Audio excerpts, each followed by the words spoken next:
Stretch பெயினுங்கிறது எதனால வருது? பிரெக்னன்சில நீங்க கர்ப்பப்பை நல்ல பெருசா ஆனதுக்கு அப்புறமா இதை எப்படி அவாய்ட் பண்ணணும்னா,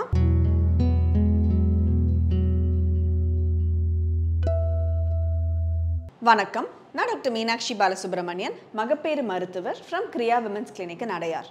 ஸ்ட்ரெச் பெயினுங்கிறது பாதி பேருக்கு ரொம்ப காமனாக வரக்கூடிய ஒரு பெயின்.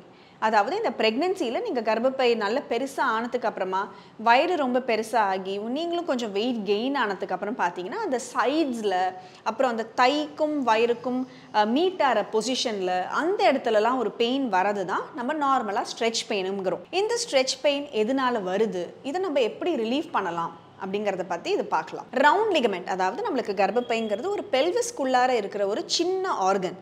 இந்த பெல்விஸ்குள்ளே இருக்கிற இந்த ஆர்கன் வந்து நம்மளுக்கு ரவுண்ட் லிகமெண்ட் அப்படிங்கிற அந்த நிறைய லிகமெண்ட் ஸ்ட்ரக்சர்ஸ் தான் அந்த நம்மளோட வயிற்று சைடு போர்ஷன் இந்த யூட்ரஸை நம்மளுக்கு சஸ்பெண்ட் பண்ணி வச்சுக்குது. இந்த யூட்ரஸ் நம்மளுக்கு அந்த பெல்விஸ்லேருந்து மேலே ஏறி இது வரைக்கும் வயிறு முட்டை மேலே வரும்பொழுது அந்த எல்லா லிகமெண்ட்டும் சைடில் இருக்கிறதெல்லாம் கம்ப்ளீட்டாக ஸ்ட்ரெச் ஆகி மற்ற பிளட் வெசல் பிளட் சப்ளை எல்லாமும் கூடி வரும்பொழுது நம்மளுக்கு அந்த பெயின் ரொம்ப காமனாக வரும். அந்த காலும் அந்த வயரும் நீட்டார அந்த தொடப்பகுதியில் ரொம்ப காமனாக நிறையா பேர் எனக்கு வலி எடுக்குது அப்படின்னு சொல்லுவாங்க. இது நம்ம எப்படி இதை வந்து ரிலீவ் பண்ணலாம்னா, இது ரொம்ப காமனாக பார்த்தீங்கன்னா திடீர்னு நம்ம வந்து ஒரு காஃப் பண்ணுறோம், இல்லை ஒரு ஸ்னீஸ் பண்ணுறோம், இல்லை ரொம்ப இதை வந்து உட்காந்துட்டு இருக்கிற பொழுது சட்டுன்னு நம்ம எழுந்துக்கும் பொழுது ஒரு பிடிப்பு ஏற்பட்ட மாதிரி அதை பிடிச்சிக்கிட்டு அப்படியே வழியில் சில பேர் அப்படியே துடிப்பாங்க.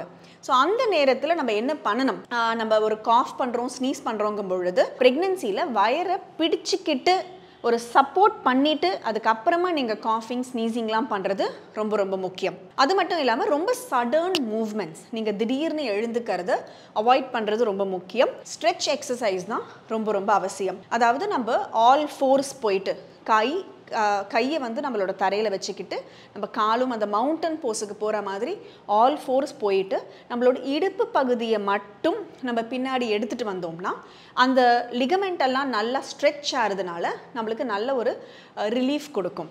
ஸோ இந்த மாதிரி நம்ம ஒரு அட்லீஸ்ட் ஒரு 10 கவுண்ட்ஸ் ஒரு 15 கவுண்ட்ஸ் உங்களால் என்ன பண்ண முடியுமோ அந்த மாதிரி ஒரு டெய்லி நீங்கள் ஒரு 10-15 கவுண்ட்ஸ் இந்த மாதிரி அந்த ஒரு ஸ்ட்ரெச்சிங் பண்ணிங்கன்னா இந்த ஸ்ட்ரெச் பெயின் நம்மளுக்கு அவாய்ட் பண்ணலாம். அது மட்டும் இல்லாமல் வெயிட் கெயின் ரொம்ப ரொம்ப அவசியம். ஸோ வெயிட்டையும் நம்ம கொஞ்சம் ஒரு கண்ட்ரோலில் வச்சுருக்கிறது முக்கியம். ஸோ நம்ம வெயிட் கெயின் அதிகம் ஆக ஆக இந்த மாதிரியான பெயினும் நம்மளுக்கு அதிகம் வரும். அண்ட் ரெகுலர் எக்ஸசைஸ், நம்ம ஒரு எக்ஸசைஸ் பண்ணிகிட்டே இருக்கோம் அப்படிங்கும் பொழுது இந்த மாதிரியான ஒரு லிகமெண்ட்ஸ்லாமும் நம்மளுக்கு கோர் ஸ்ட்ரென்தனிங் எஸ்பெஷலி நம்ம பண்ணும்பொழுது இந்த மாதிரி அந்த லிகமெண்ட்ஸ்லாமும் நம்மளுக்கு சப்பிளாக இருக்கிறதுனால இந்த ஸ்ட்ரெச் பெயின் வராமல் இருக்கும்.